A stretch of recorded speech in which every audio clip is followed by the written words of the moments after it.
Good evening and welcome to this August 28th, 2023 Committee of the Whole meeting of the Village of Lake Bluff Village Board of Trustees. Clerk, please call the roll. Trustee Cole. Here. Trustee Fisher. Here. Trustee Freed. Here. Trustee Hatch. Here. Trustee Rappin. Here. Trustee Ryder. Here. Thank you. Next on our agenda are the non-agenda items and visitor for public comments. The Committee of the Whole allocates 15 minutes during this item for those individuals who would like the opportunity to address the Committee of the Whole on any matter not listed on the agenda. Each person addressing the Committee of the Whole is asked to limit their comments to a maximum of 3 minutes. Do we have anybody in this room who would like to address the board? What about online? No, sir. Thank you. And I say we are moving on. Next to item 4, that is our general business. The Committee of the Whole will entertain requests from anyone present to modify the order of business to be conducted. Do we have any requests?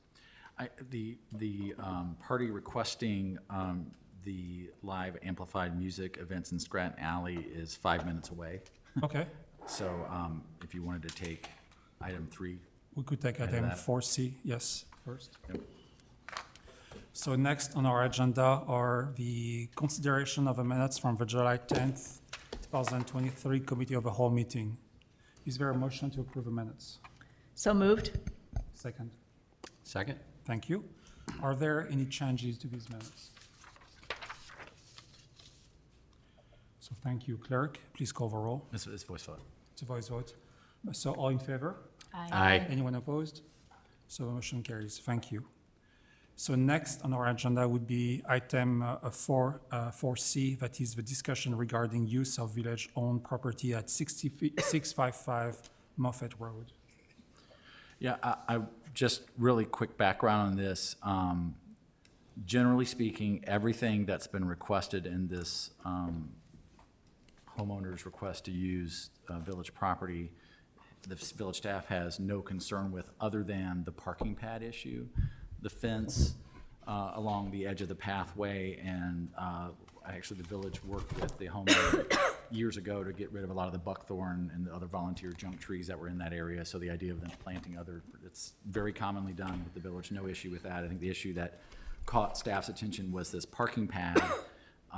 Doing some research, we had found out that it was not uncommon, or I should say, there had been other requests for other homes in similar situated site plans where they had a subterranean garage, and that made it difficult at times for homeowners to use that, given the slope, steep slope, and various weather conditions, and that those homeowners have come to, at least one other had come to the village at some point and requested the ability to have a parking pad, and that they had been denied when that request came forward years ago.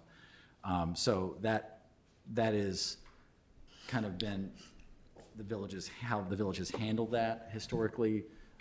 We dug through the codes to see if there was any strict prohibition of it.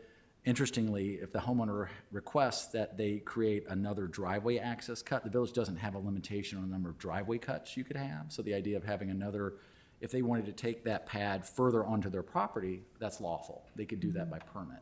They don't need the village's authority to do that. But because they're asking to use this exclusively in the right of way, then they do need our authority to do that. So we wanted to put that in front of you to say, ordinarily we would pass this, it'd probably even be an item that would be on the consent agenda, other than the fact that there's this driveway, parking pad issue, and that we just wanted to check in with you all and make sure that the previous practice would still stand, that would not be considered. And again, the reason why, as noted, is that village operations, snow plowing efforts and so forth, that becomes a problem. If you imagine that around the community there was lots of parking pads all over, and the idea that we would be pushing up snow against vehicles, or it could be problematic. So that's it. Happy to answer any other questions about that. And if we were to allow for that pad, it would become precedent for the village? I think it's possible, yes. Mm-hmm. It also would invite a lot of potential disgruntled folks who previously requested and were denied. So I'm just curious if that is part of the plan. I don't know what, I'm looking at the plan that was submitted. Yeah, it's not necessarily, I don't think it's shown on that particular, that came in subsequent to that original drawing that was submitted. Yeah, So, but the idea would be center right where, if there's their access to their home, there's a straight walkway that they would want to have the pad lining up straight with that, that would all be within the right of way. That would be of a gravel material. So that's what they posed the question to the village. They're unavailable to come to tonight's meeting, but was trying to find out, to work out with their contractor, like if the village wanted to take the village's temperature on this early so that they can find out what is the scope of work they can nail down with their contractor sooner rather than later. So we told them we would bring this forward now and get feedback on it as soon as we could.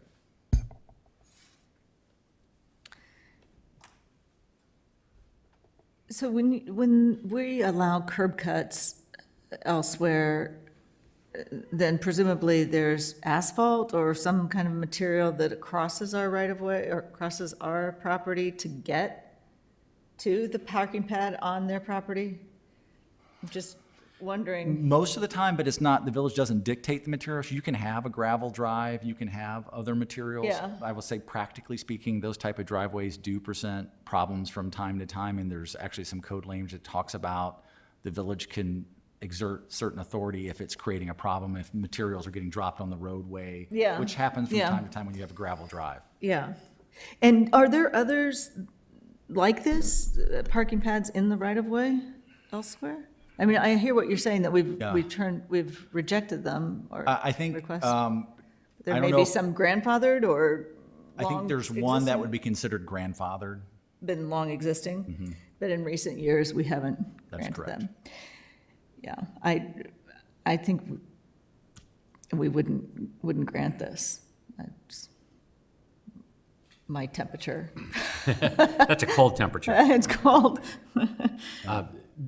Regis, if you're looking for opinions, I think I share the same sentiment, which is that I am sympathetic to the situation because I see that driveway all the time, and I could imagine very difficult to navigate for teen new drivers. And, you know, unfortunately, it's an established condition when they bought the house, and you know, to see cars on the street there. I think it's the precedent thing. I think it'd be really, really hard. As sympathetic as I am, I can't imagine granting that. Thank you. I concur. Thank you. Shayna, Darren, Mary, to add? I concur. thank you. I don't know if there's any public comment. George, please. Please state your name and your address. My name is George Russell. I'm a 37-year resident of the village. I live at 448 Gurney Avenue. And for the new trustees that may not know me, I was the village engineer for 27 years. Yeah, and I'm not aware of this type of situation being allowed in the 27 years I was involved with the village. I'm here because I'm not a fan of the idea either. I think one of the things that makes the village so special is our landscaped parkways, the area between the edge of pavement and the front property line. And it's either 20 feet on each side of the road, in some places it's 30 feet, and in some places it's 40 feet, where we have 100-foot wide right-of-ways. These landscaped parkways are a treasure. We've got residents in town now that are working to try to improve our parkways with more trees. If you've been walking around town and looking up the last couple of years, there's a lot of tree death going on due to oak wilt and other issues. I would urge the board not to start allowing these automobiles to be parked right out along the edge of the road. If someone wants to build another driveway and they have enough room to do it and have their car parked on their own property, that still leaves our big, wide, open 60 or 70-foot vistas just for the vegetation. It's just not a good idea. We do have a new stormwater ordinance.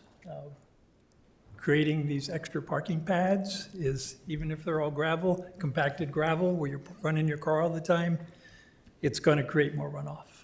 So it's running contrary to the big ordinance that we just adopted in the village. And the other thing is, if these pads are created, the homeowner may argue that they only need 22 feet, but there's going to be pull-in space, there's going to be pull-out space, trees in front of the area, behind the area, to the house side of the new parking pad, the tree root zones are impacted. It could eventually cause the death of additional trees, even if a spot is picked to build this one parking pad. So, long-term, I do not think this is a good idea for the village. And if we start allowing it, I'm convinced there are enough people in town that wouldn't mind plopping down the money to create an extra parking pad, and we just don't need them in our parkways. These parkways are part of the it factor for the village. We have wonderful landscape parkways. Thanks. Thank you, George. Michelle?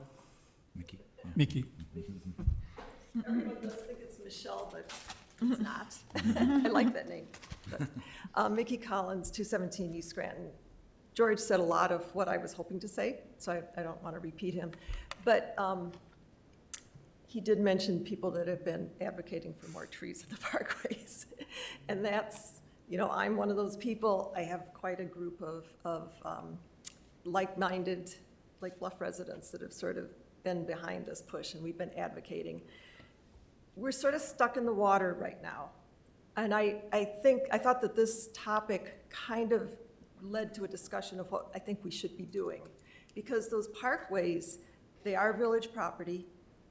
Residents kind of look at them like their own, but they're not. But what our village has been so respectful of is what the homeowner wants to happen in the parkway. And I've been talking with people in surrounding communities, and they're not quite as genteel about it. They just simply plant trees in the parkway, and they will, Highland Park, for instance, gives them a letter and says, you're getting a tree. It does have a phone number at the bottom. If they really hate the idea of a tree being planted there, they can call and probably opt out. But for the most part, they just simply plant trees in the parkway and advise the resident beforehand, and the trees get planted. I wish we were taking that approach. I think that it's simpler. My group of tree advocates would be very willing to help out in terms of walking the streets and locating where some might go, but we think the village could easily buy small enough trees that can be planted by one person and hire a landscape team to just come in short-term and plant those trees. So I'm hoping that, we have enough funding for something like that. We're down, what is it, Drew, 500 trees, 600 something. Each year, we've been going in the deficit on our trees. And it's especially emerald ash borer was hundreds that we lost. So, thank you. Thank you. We have expressed concern on the board for trees being dying. And I believe last year I've seen 150 trees being planted. And I know that you're a part of this program also to help with the community to replant those trees. So we're sensitive to that need.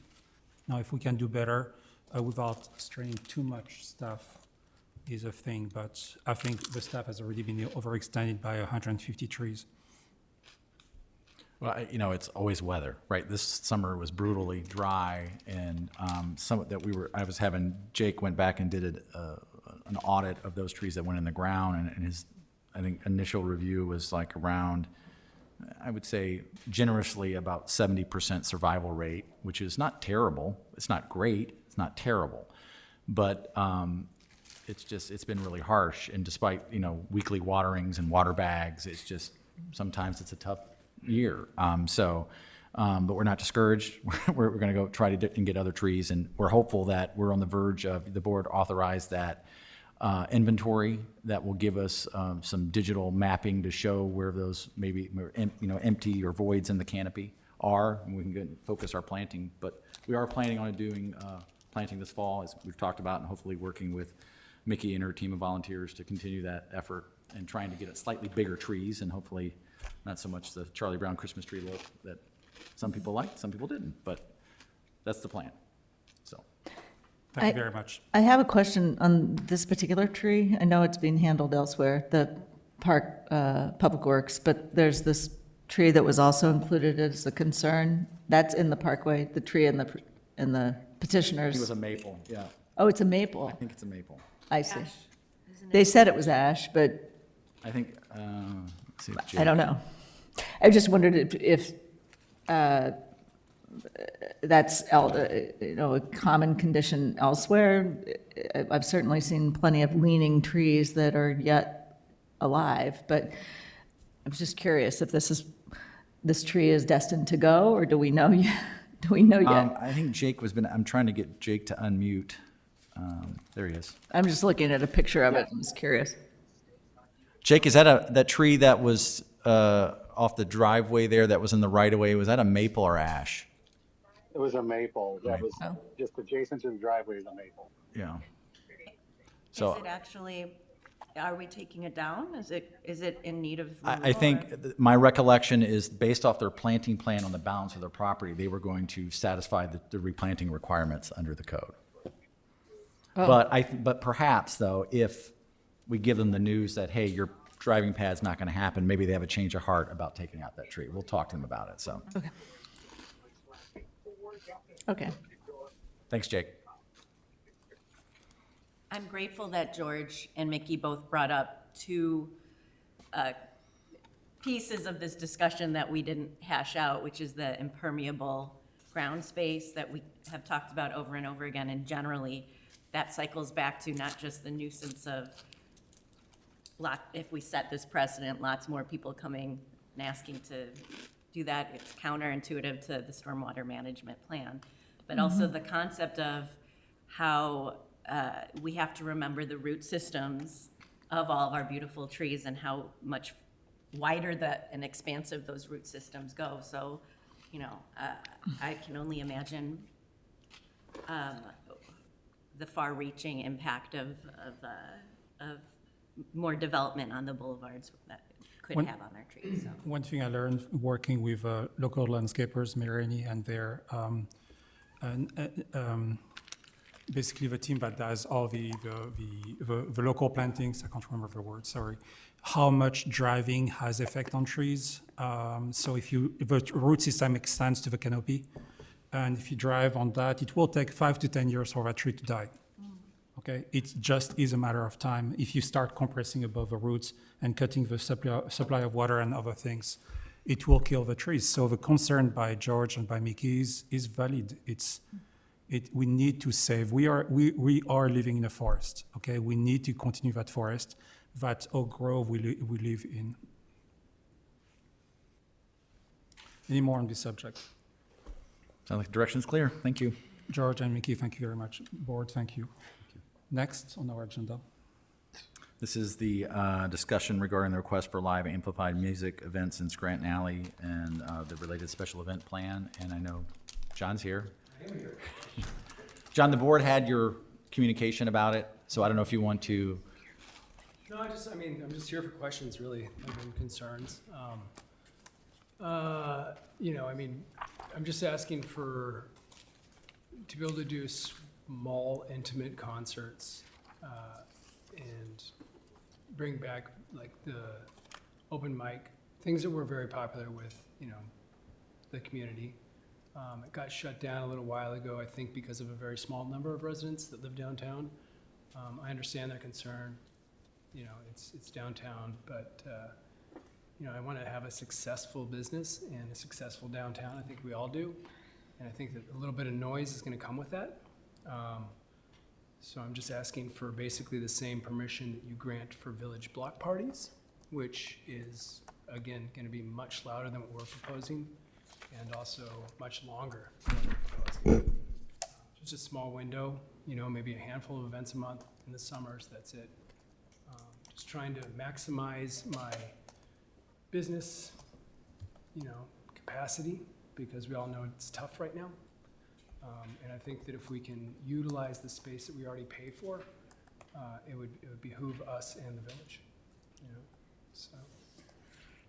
yeah, John, for- can you tell us yeah. a little bit more about the open mics and like describe them and? Sure, for yeah. sure. Yeah, so we did open mics for about 3 years, I think, maybe 2 or 3 years. It was on Thursday nights. It was between the hours of, I think, it started around 6 to like 9-ish, and then we shut it down. And I'm only proposing till 9 now. We'll do a hard shutdown for music at 9. Our ordinance, our SUP right now is 10 o'clock outside shutdown, so it kind of gives us an hour of just decompressing and quieting down and trying to move people out of there. But the open mic was just people would come up with their kids, you know, and whoever wanted to play would play, and it's pretty quiet. There was a small amp and sometimes like a small drum set, but I don't feel like it was abrasive. I know that it's echoey in there, but it's a couple hours. You know, you can tear down a house till 7 o'clock. The village generator is 80 decibel. You know, there's a lot of stuff that's noisy, and this is something that is going to be good noise, not bad noise. So, I have a question for you, John. yes, sir. Great. Open mic is more business for the village and for your business and other businesses around, restaurants and so on. Do you have to get that open mic into that alley that is an echo chamber by itself? Can you do that in the street or in your location? Is there a possibility to do that in a different way? The street doesn't really allow for seating. It's a place for people to sit and hang out. Our place, yeah, we'll probably move it into there in the summer, or I'm sorry, the winter, right? We'll probably do more events inside, which, you know, we do now, not a problem. But the big thing is, it was such a draw and it's such a great place, and you guys utilized it for many things on your side as far as, you know, look at what we've got here in Lake Bluff. It's a wonderful alley. Spent a lot of time, a lot of energy into the place. The thoroughfare will not go away, but it is private property and I pay for that square footage, so I'm trying to utilize it while I can, you know. hear And you. because now we're separated until we can connect the two, that'll kind of bring the symmetry with our business and the alley again. And I think that it's just such a great spot. I really want to utilize it, and I think that it could be beneficial for the village and myself, you know. It's just a gem. It's beautiful in there. So we received a letter from a resident who happens to live above the alley. Sure. Windows facing the inside of the alley. And this resident describes, as soon as we have amplified music, that her dwelling becomes unlivable. How often does she live there? Does she pay taxes? She does pay tax. I mean, she rents that space, and somebody else pays taxes in that space. 5,000 people in town. One person complain? Just asking questions. So, but go ahead. So anyways, we have, I mean, you're sharing that space with her, and so there's a complaint. Okay. Have you, I want to talk a little bit more about like what the vibe of open mic is. So it's not like a full band is plugging in multiple electrified instruments. It's, It's a small like guitar amp, right, right? Like, imagine what like a coffee shop music scene Yeah. would be like. It's similar to that. Yeah. Right? Yeah. And is there a difference if it's, I'm just picturing the alley, and there's the space that's under, and then there's kind of the patio extends out. Where do you set up the Typically, stage? it's at the front of the alleyway. We've done it in the back, but we thought that the front was a little bit better as far as noise because it didn't barrel down necessarily. It kind of bled out into the street and then also a little bit in. So that was the best option now. I'm trying to get, and I believe the landlord is as well, trying to extend the brickwork to have more of like actually make that space so that you kind of lose the parking lot and you have like a, nice, sunny, basically beer garden kind of thing in the back. In which case, then we more than happy to move it back there. That was my next question. 100%. Yeah. But, I mean, again, like, I know that it's a little bit of noise, but, there's got to be some, it doesn't have to be, but I'd love it if there was a little bit of wiggle room there. And John, oh, go ahead, sorry, keep going. I have one more question. So how do we get to, what is the setup by which that music reverberates? Why do we have such effect, and couldn't we orient the speakers to actually go toward the back parking lot, for example? How do you set yourself up for this event? So it's typically two PAs, small PAs, and they just kind of face the crowd, which would be in the alley. So the music blows through this way, right, towards the bank drive. I think maybe some of you have been there during these nights, so maybe you would have a better example or could elaborate a little bit more. I don't know. I mean, If I may, John, so when John first started this about 3 years ago, we knew that noise could be a problem because of how intimate the alley is and how sound, reverberates. So we went and we experimented. John tried different locations. We moved speakers around. We set up different places. We tried different locations, different amplification, and sometimes, like the DJ setting up had a different impact than an acoustic sound. Everything was different, right? It was hard to get but in John's defense, we were trying different places to try to manage the noise. And I'm willing, I'm sorry to catch up, but I'm still, I'm willing to keep trying. You know what I mean? Try to Right. figure out the best resolution for this. It's not like I'm coming in with my, horns out, Yeah. really strong, But even like the comment about, could we do it in the street? Well, we did try it in the street one time. We did. But the problem is, it's not like block one, which is much more intimate, right? You close Right. down that block, that's a big block, Right. right? And it looks like, well, is anybody here? Right? It's not very welcoming, or it's not intimate at all. So we tried different things to try to find ways to manage it. So there's been a good effort by John and his team to try to do that. thank you. John, has there been any outreach to the neighbors in terms of trying to find some sort of a compromise, or is that a hard topic to broach? It's not a hard topic to broach. I haven't done that. It happens so rarely Yeah. that I don't believe, it's not like something where I'm gonna be like, hey, we're gonna be doing this noise thing for a week, in which case I'd be like, heads up, But it's a business, it's downtown, it's in the central business district, And again, it's not, the block party happens every weekend pretty much during the summer. And, it's as abrasive or more abrasive, I would say, than what we're trying to do as far as noise, right? So I'm surprised there hasn't been the same complaints from villagers about that. So John, we have a villager who is equally passionate like you about not having that happening in the alley, okay? So, and I know that you say that you want this to happen. This is cool for a village. This is nice. We all like it. Or we like the animation that happens similar to yours. So maybe there is a play here for you to negotiate with that villager and just say, you know what, on Saturday we'll play from 7 to 9, and if we can offer you dinner somewhere else, we might be able to do that.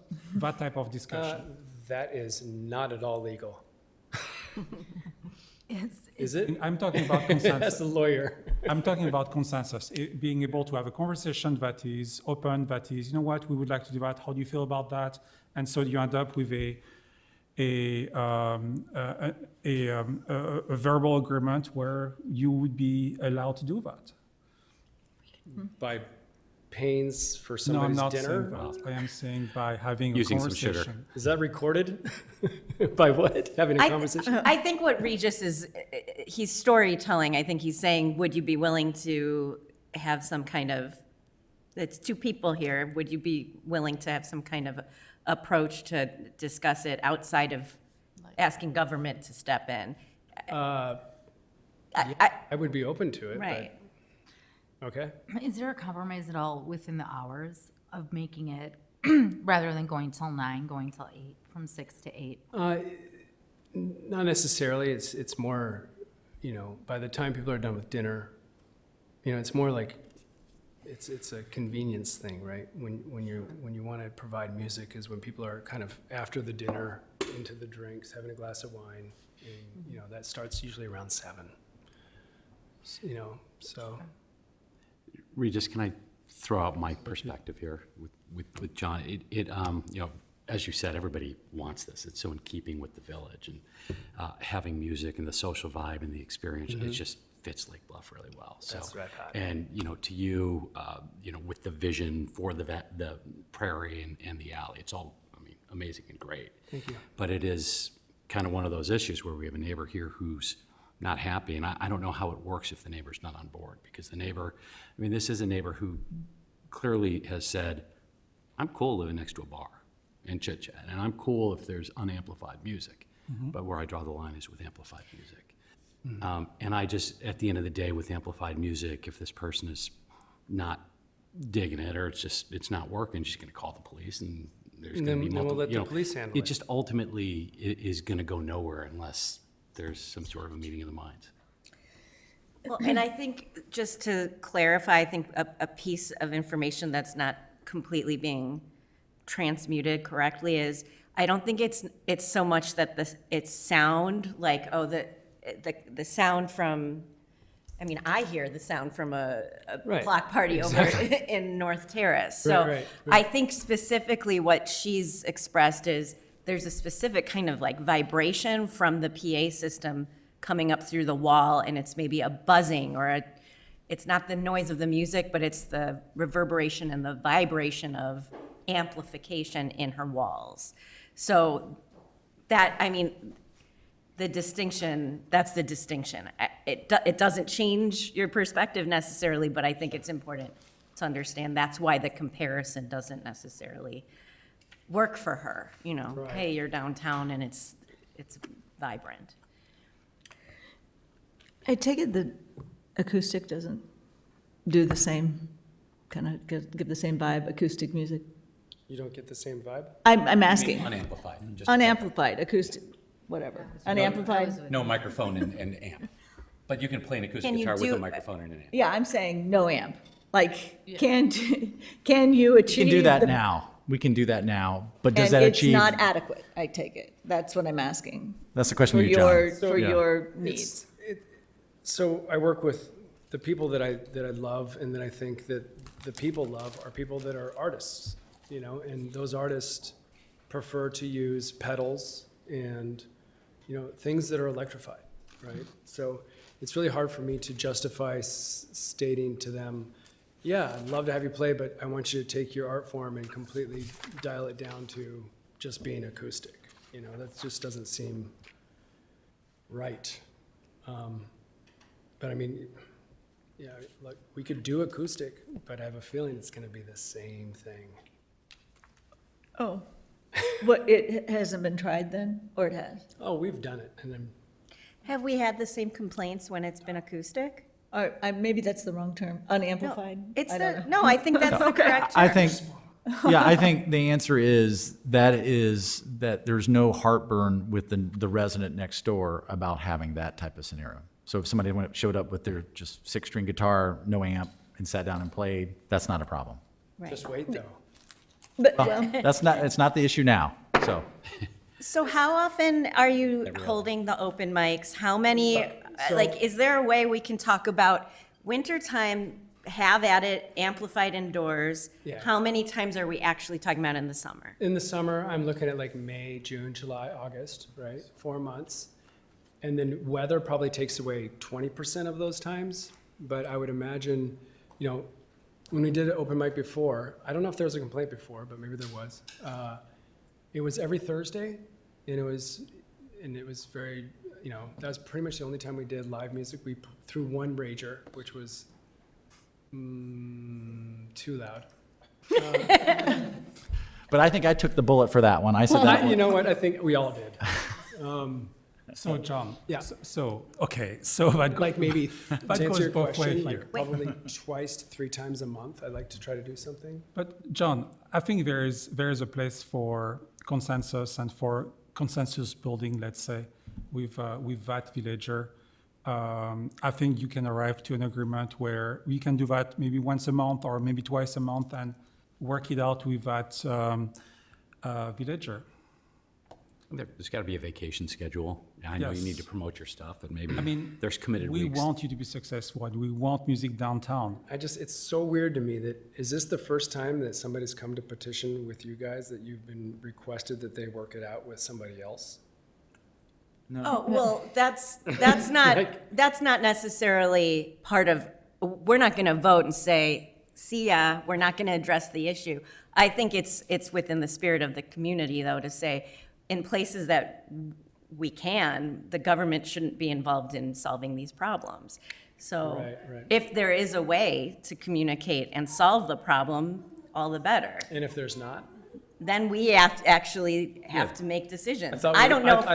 It's my understanding that we're there now. and Well, that's why I'm today's here. meeting is not a decision meeting. I mean, Right. Drew, if it ended up on our village board meeting agenda, then It we would is vote a- on it. Well, the way the code works right now is I have the authority to authorize these events at the direction of the board. If you guys said, go let these happen twice a week, 6 to 8 p.m., one weekend, one weekday, or whatever it is, that can happen without any further board action.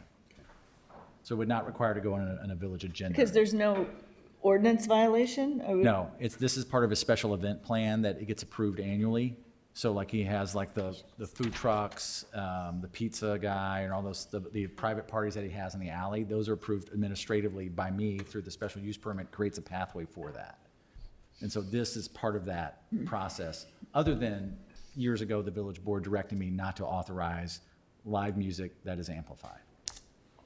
I was told to not authorize that anymore. That was when I got my special use permit to build out 79, which was Yeah. kind of some sort of Which is part of the very conversation, the strange public hearing. trade. Well, it was We'll part of give the you public this conversation. if I can take this back from you. I just want to go on record for all this, that's all. Well, it was part of the public conversation that this was an issue. And so that's, the board chose to leave that in an administrative function, but gave me the direction to say, that's what we're expecting from you. So that's why it's in front of you versus me just saying, go do it. Yeah. And to John's point about, aren't we there already? I've tried to negotiate with that concerned citizen and John, trying to be that. And that's how we've had these couple tests that we've worked out recently, trying to say, can we find a way to move forward with Okay. this? Okay. And so it doesn't seem to be that, the results of the test were, I still don't like it. So, Is the zoning the same in Block 1 as Block 2? Are they zoned the same? yes. Sorry. I do my research. But this is 5,000 this is not open street, this is not a parking lot, this is an echo chamber, and you have, I know you want to run a business, and I understand that, and I want you to be successful, and we have done a lot to make sure that you would be successful, and we thank you for that. But this is a place where you also have people having an apartment above, and so it's not a cut-dry solution. This is not a cut-dry issue. There are consequences. And so I don't know if there's a good solution to that on both sides for both parties. And so therefore, the idea of, okay, can we work this out? Can we work this out where we know that this resident is not there that night and you would be able to do that? I can't John, are you put looking- together events on a whim. Yeah, that's my It's concern like- too. That I seems can't be like like, an oh, she's unreasonable. gone, quick, guys, come over. Right, he You know, needs to like, be able to It's not mom's plan. apartment. Right. So I guess I want to circle back, Drew, to you explaining, what authority Try to do hold we you have guys to up. limit and otherwise, I need to know more about Yeah, that. so when this went through the zoning process, the board chose not to make it part of the zoning permit. It's part of the administrative side of things where I approve annually. He submits to me in the spring of the year, hey, here's the special events we want to have in the alley. And then I review them against the special use permit. Are you in compliance? And then the answer is, here's your list of approved events. We amend it from time to time depending on if there's different restaurateurs and so forth, but generally it's been the same. But things changed when the direction was no more live music. So he would request that in the past and we get approved for it. Now, if he'd asked for it, I can't give him that authority because the board directed me not to authorize those. Is that clear? Yeah, Not you, a That's what prior I meant. board, a prior board. So I suggested to John that after a test, let's bring it forward, let's see how it goes, and we can get some, try to get the neighborhood to give us some comments about, is it still a problem, or maybe it's better, maybe it's not, you know? And so we did that test and the same outcome. But there's no noise ordinance being violated, right? That's what I understand. There's no ordinance Well- being violated. Drew, we did talk about that, and you said that that neighbor can call the police as, Right. you know, You it's- disturb it's the too loud, peace. disturbing the peace. Yeah. Sure, but, sure, but that's, but there's no ordinance being violated as of He would right be, he would not be violating the zoning, other Okay. than it would be now. And it's the same like anybody else zoning- having an event, having a wedding in their backyard. It'd be- Okay, you'd so, be- and it's the same zoning as Block 1, Correct. all right. I'm sorry, how many other residents have spoken up who are similarly situated to the, Gary, you might know, you have a bunch of residents up above you that might have heard noise. Two others, other than the one we're talking about, have just briefly mentioned it. Okay. They're not freaking out about it. Can we repeat what he says? Yeah. Can you say that? But to paraphrase, Gary, you said that two other your residents had made comments about it, but they're maybe not as motivated as. Vocal, Yeah. or motivated, yes. Yeah. Gary Lawrence, 362 West Yeah. Prospect, co-owner of Lawrence Property, which goes from Bluffington's through Soledad up to the alley. I just had a couple of comments here, is that, one is that people, I think one of the meetings a while back, the comment was made that people who move into an apartment in our building or anywhere residential in a downtown area must understand that they're moving into a business district. And that comment was made. And I can also make the comment, though, that businesses must also understand that when they move into an area that is combined residential, they must understand. And I see a difference between having amplified music up the street than I do right in an alley. I get that part. So all of that aside, and things being said about taxes, does this person pay taxes? I don't think it matters, because it's a rental property, and the owner of the building, us, we pay taxes. So, you know, in their rent, they pay taxes. You know, and explaining to a new resident is our concern, that if this resident moves out, I had actually lived in that apartment right next to the alley for about 6 years, a number of years ago. And when there was the hardware store and there was noise, or back then it was a little ice cream alley, you know, playing music on a radio loud, it was annoying. I could hear it.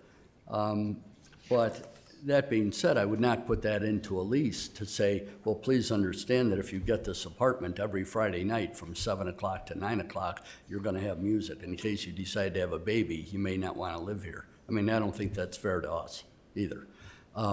So I'd like to see harmoniously how we could do this and still be maybe allowed to have this type of music at some point. I know at one point they had amplified music, and I think you referred to it, it was a nightmare. One time in particular, That's what yes. I'm saying. Yeah. And I think that's not what he's after Yeah. doing with this. Yeah. But I don't want to also do it every single Friday night, the same way the guy, you know, the brewery doesn't have a block party every single Friday night. Yeah.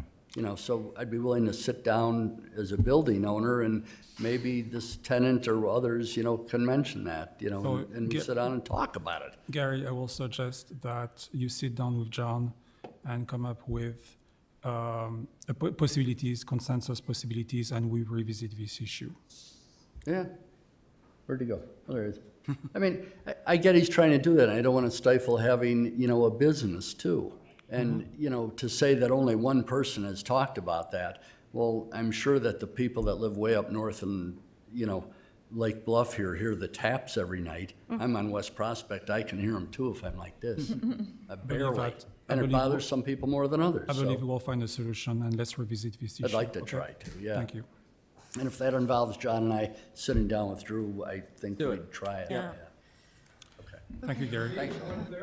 Thank you, John. Music therapy, John, music therapy. That's it. I'll call you tomorrow. All right, I believe we're done with this issue. Can I please have a motion to adjourn? So moved. second? Thank you. All in favor? Aye. Opposed? And we're adjourned. Thank you. get a few bites.